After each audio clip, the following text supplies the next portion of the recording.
Alright, I am back with another Destiny 2 video, and wow, for the first time in, I don't know, let's say 2 weeks, I am not 100% sure, but it appears that I am back with a Destiny video that is not about some Bungie-related tragedy or disaster, but actually the game itself.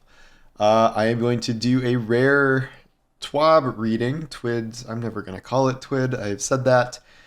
Because there is actually stuff to talk about this week. Obviously, we had the Season of the Wish teaser, which is, this is the one we saw already, that is 10 seconds of essentially nothing.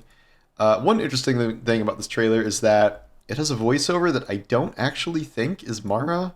I don't know if we know who it is exactly, but it doesn't seem like it's Mara, so maybe it's the Ahamkara talking, I don't know. But yeah, they're like, here's the teaser, blah, blah, blah. But we are getting into different stuff now, including what is the return of Dragon's Breath. So we'll get into this here.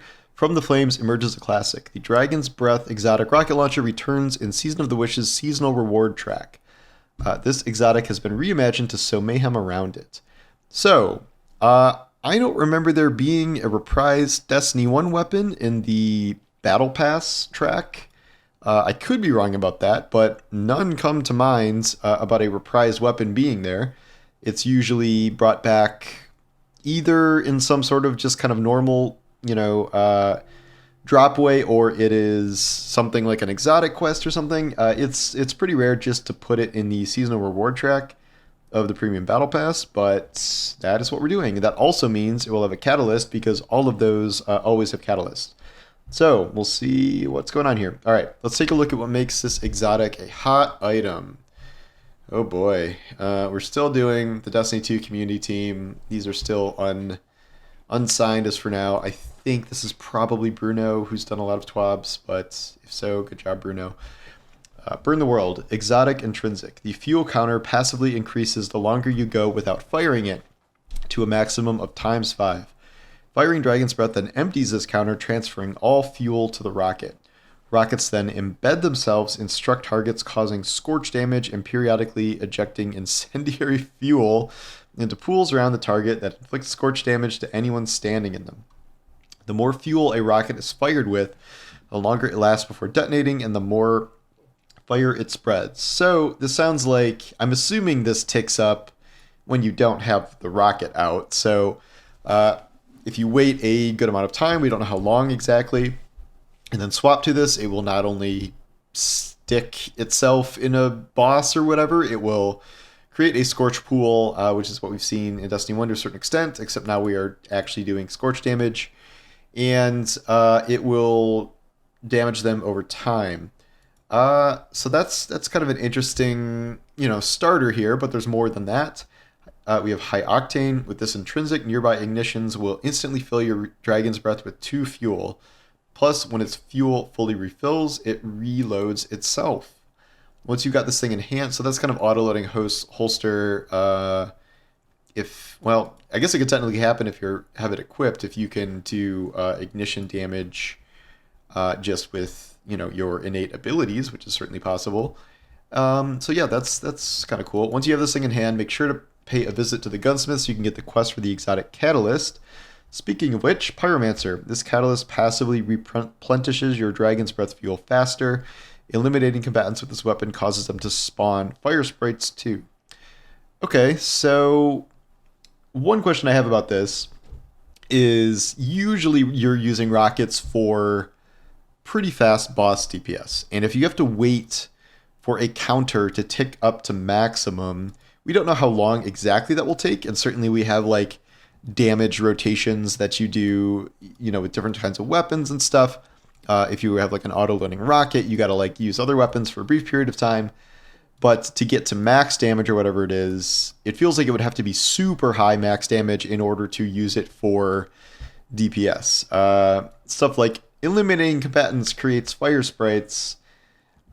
We're not really in the rocket usage for ad clear phase, even though some rockets want us to do that, like Eyes of Tomorrow. I think we just need to know sort of what damage it does. I think with this other stuff, ignitions, and then the catalyst passively replenishes it faster.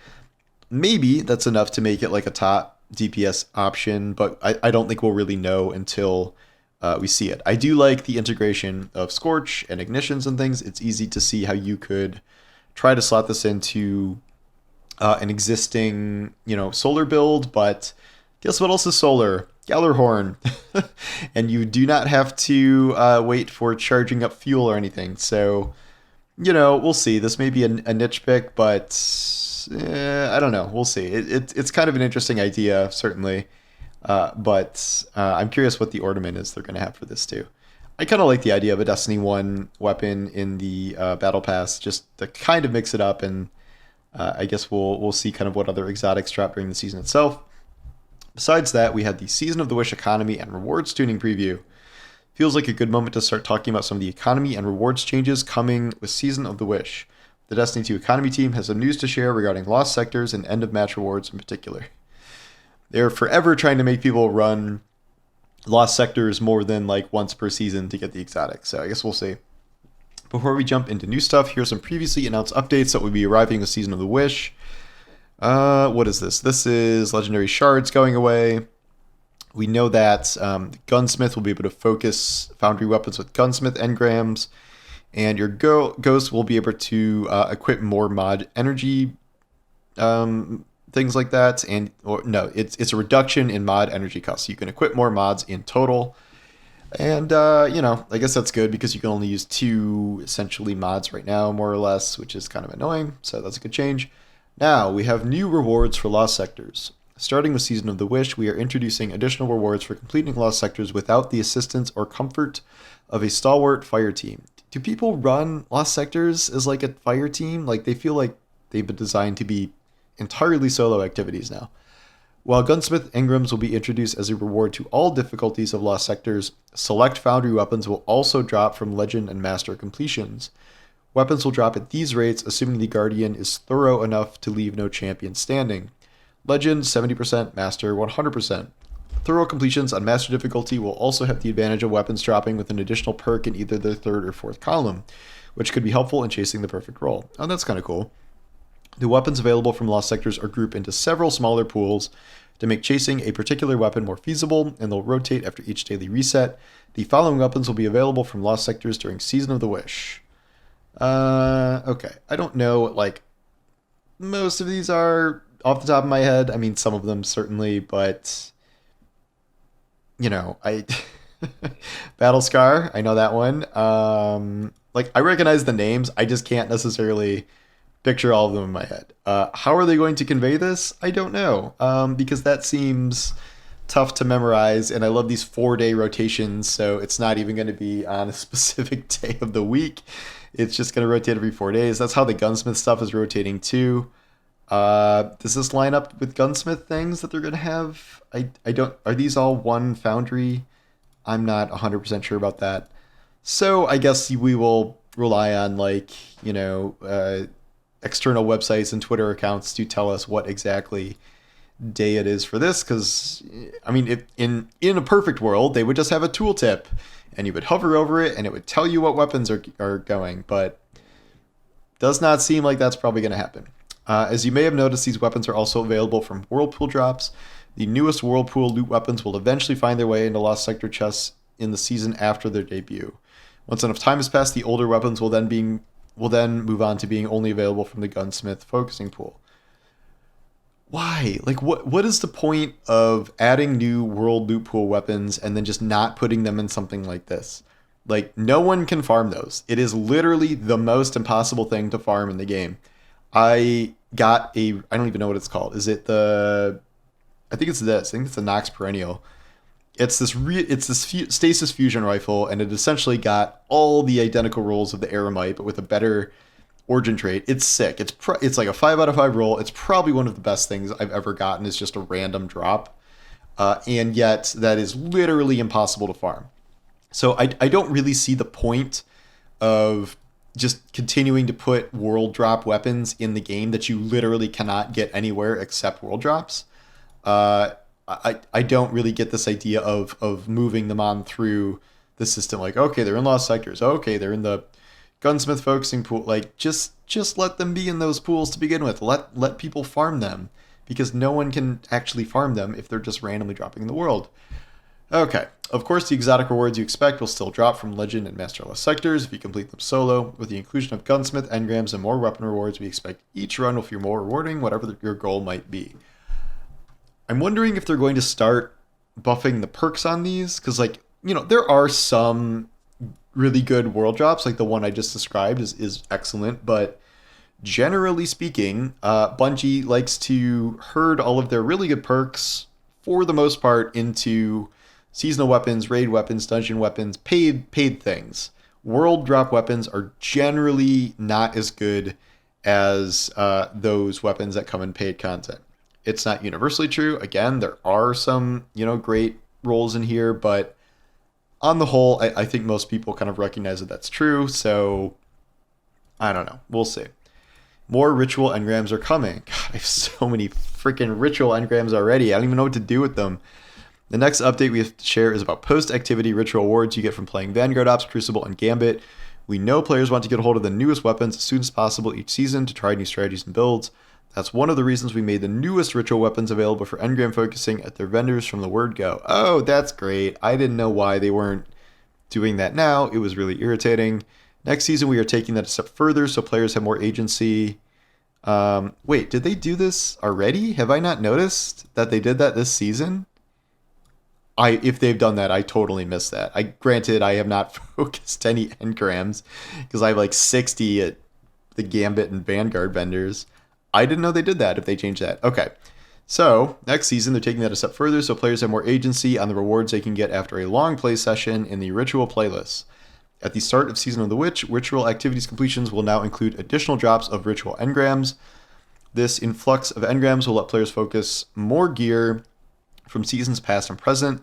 That said, with legendary shards going away soon, the ritual vendors will see the cost of focusing engrams slightly changed.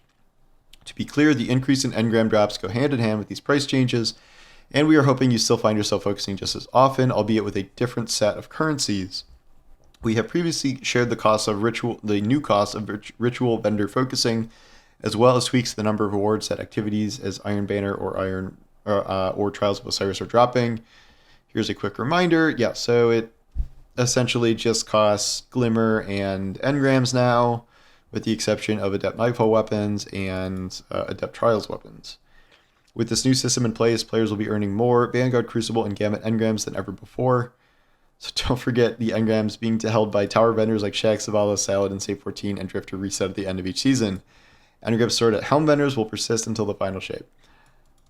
I don't even know what to do with these at this point. I guess, there are some good ritual weapons in there. I kind of just ignore them. I probably lost at least 50 plus engrams at the vendors last season. It's because of the way, I usually have 7 or 8 of my slots full in a given space. So I have to you spam it and then they all go to your postmaster and you have to check each one. And there's just very few of these that I really, really care about getting. I mean, there have been obviously some good ones over the years, but nothing that seems, the most essential thing. I remember, what's the fusion called? The stasis fusion that used to freeze things in 2 shots until they nerfed it. That was the thing you wanted to get, auto loading chill clip, but there are very few things I think are at that level. So I don't know. It's a lot of engrams. I would let me spend 10 engrams for an Adept Nightfall weapon or something. Nightfall Ciphers. I don't know. I feel like it costs an absolute ton to do this. I guess you can do Nightfall weapons that are not Adept, but I don't know. Veteran Service, there's a new Jump Master emote that you can get, and this is the last call for Iron Banner. Leaving, Dark Decider, ignores Axe, new Lethal Abundance Strand, High Impact Rifle, returning another High Impact Strand Rifle. Oh, sorry, no, I thought it was a Fusion Rifle. Auto Rifle. Interesting, I guess we'll see how that goes. Returning Wristwalker Kinetic Lightweight Shotgun. New Year dungeon dates, that is 9 a.m. Friday, December 1st, so really close to after the season starts. Prime Gaming drops, blah, blah, blah, blah, blah. What shader is that? Is this new? That's new, isn't it? Oh, this is the plaid shader. I should probably get that. Okay, player support, known issues. Oh, only 2 known issues in the game, huh? Wow. Bird errors and multiplayer emotes. Man, guess we fixed all the issues. Ooh, that's really cool. Good job.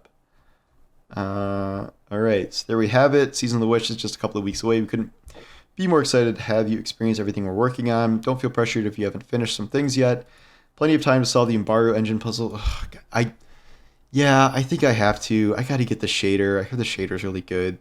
So, I mean, I have like 7 months because this isn't going away, but okay. As mentioned, we'll be back next week with more Season of the Wish previews. We hope you have a wonderful, relaxing week. Thanks for hanging out with us, Destiny community team. All right. So, unsigned again, but, at least we have some actual information here, which is cool to see. Dragon's Breath coming back. I think we knew that before, didn't we? I'm pretty sure we did. Interesting that it's in the season pass. I can't tell if it's going to be good or not for this, but I don't know how I feel about the rest of this.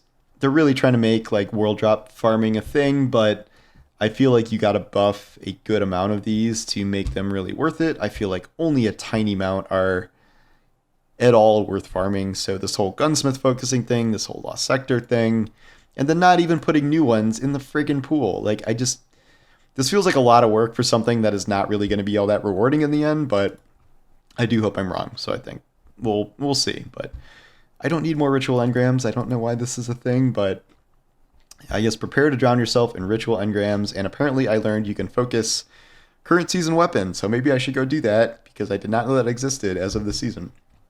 Or am I reading that wrong? I can't tell.